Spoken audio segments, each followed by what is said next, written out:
everyone, Julie here. Welcome back to Global Narratives Collaboration on the Edge. In the first part we put a spotlight on connected and collaborative learning, and we looked at some emerging pedagogies and heard from people who are making global learning part of their everyday life.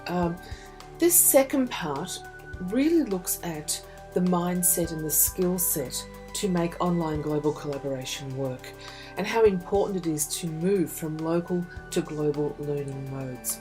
And I call this designing for action. So I want to take you through how we use the design cycle, particularly for flat connections projects, but this can be applied to anyone who is designing and moving into online global collaborative learning in all different levels, and I'm talking K-12 and beyond, higher education as well. So with the design cycle, we start with building that empathy between all learners wherever they are in the world. And this includes teacher meetings, it includes digital handshakes or creating artifacts that introduce who you are, where you are, what you do. It includes building online communities, which with whatever tool you have available or tools, whatever means you have to do that.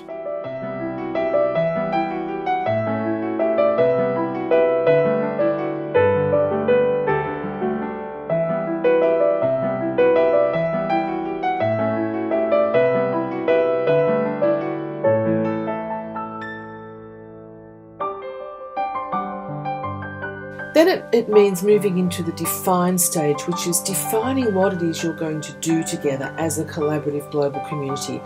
And that may involve brainstorming certain ideas, it may involve sharing ideas and defining the working parameters and expectations of the collaboration.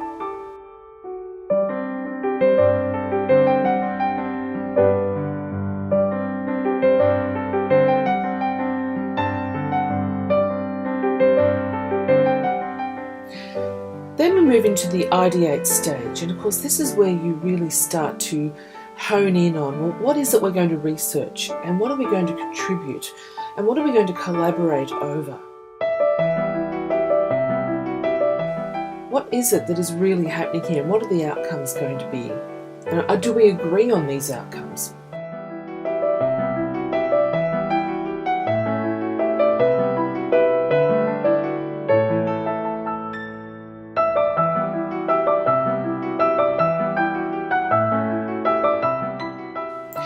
Moving into the prototype stage, we're going to put together these co-created outcomes. And these may be collaborative in terms of using tools like VoiceThread or a wiki or Google Docs or presentations.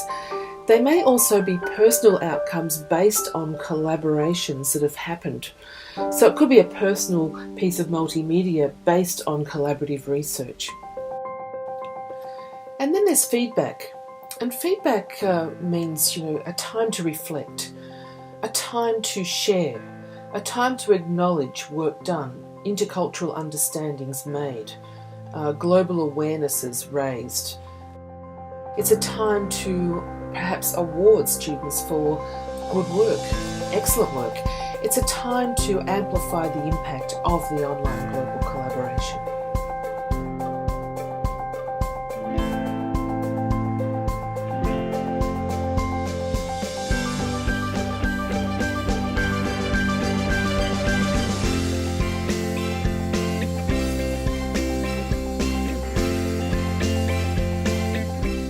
How do teachers and students make this work? What are the outcomes? Let's explore some of these. I was given the task of updating our computer science curriculum. We adopted the Idh standards, and I embarked on a new journey that transformed my teaching. I started by integrating different kinds of technology. This started stretching me as an educator, but it was just the beginning. The second phase of implementation called for students to collaborate, critically think, create, and communicate with others outside the walls of our school. My first thought was, how is this going to be accomplished? We decided to get involved in a global project. Becoming a part of a global community has challenged me as an educator, allowed me to learn from other educators, and has allowed me to model and share these experiences with my students. Through this involvement, students continued to communicate, collaborate, and create with students from all over the world. Furthermore, students continue to develop the critical skills needed when conducting themselves online in a professional environment.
Throughout this project, we shared research by collaborating together on the wiki. By taking part in those wiki discussions, we learned that certain actions that were acceptable in our own culture weren't acceptable in others.